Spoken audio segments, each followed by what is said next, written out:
నమస్కారం.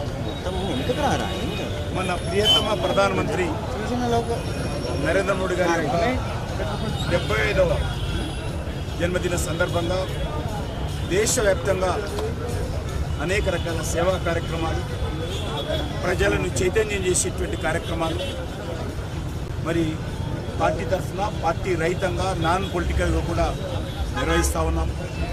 అందులో భాగంగా ఈరోజు drug free nation, Nasha Mukt Bharat అనేటువంటి కార్యక్రమం కింద దేశవ్యాప్తంగా లక్షలాది మంది యువత 3K రన్ నిర్వహిస్తూ ఉన్నాం. ఎందుకంటే ప్రపంచంలో మనం అత్యధిక యువ జనాభా కలిగినటువంటి దేశం, అత్యధికమైనటువంటి యువ మేధస్సు కలిగినటువంటి దేశం.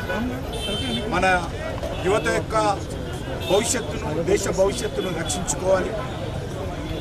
యువత యొక్క మేధస్సు ద్వారా మనము ప్రపంచాన్ని శాసించాలి.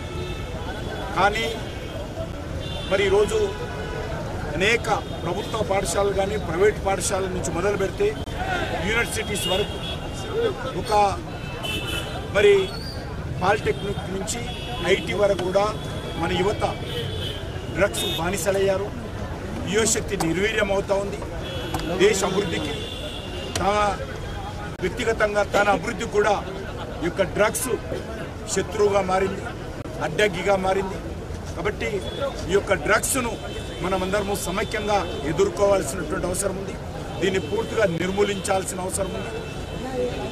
డ్రగ్స్ ఫ్రీ కంట్రీగా, డ్రగ్ ఫ్రీ నేషన్గా మనం తీర్చిదిద్దుకోవాల్సినటువంటి అవసరం ఉంది.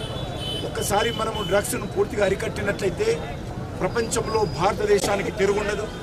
అత్యధిక యువ జనాభా కలిగినటువంటి మనము మన మేధస్సు ద్వారా అన్ని రంగాలలో కూడా ప్రపంచాన్ని శాసిస్తాము. ఇప్పటికే అనేక రంగాలలో భారతీయ యువత ప్రపంచంలో కీలక పాత్ర పోషిస్తున్నది. కాబట్టి నరేంద్ర మోడీ గారి పిలుపు మేరకు ఈరోజు 2047లో భారతదేశము ఒక డెవలప్డ్ కంట్రీగా, అభివృద్ధి చెందిన దేశంగా, వికసిత్ భారత్గా ఎమర్జ్ కావాలంటే ఖచ్చితంగా డ్రగ్స్ను పూర్తిగా మనం అరికట్టాలి, నిర్మూలించాలి. దానికి దేశంలో ఉన్నటువంటి ప్రతి యువత బాధ్యత తీసుకోవాల్సినటువంటి అవసరం ఉంది. ప్రతి తల్లిదండ్రులు పూర్తిగా బాధ్యత తీసుకోవాల్సినటువంటి అవసరం ఉంది. మన యువశక్తిని రక్షించుకోవాల్సినటువంటి అవసరం ఉంది. దేశ అభివృద్ధిని ముందుకు తీసుకెళ్లాల్సిన అవసరం ఉంది.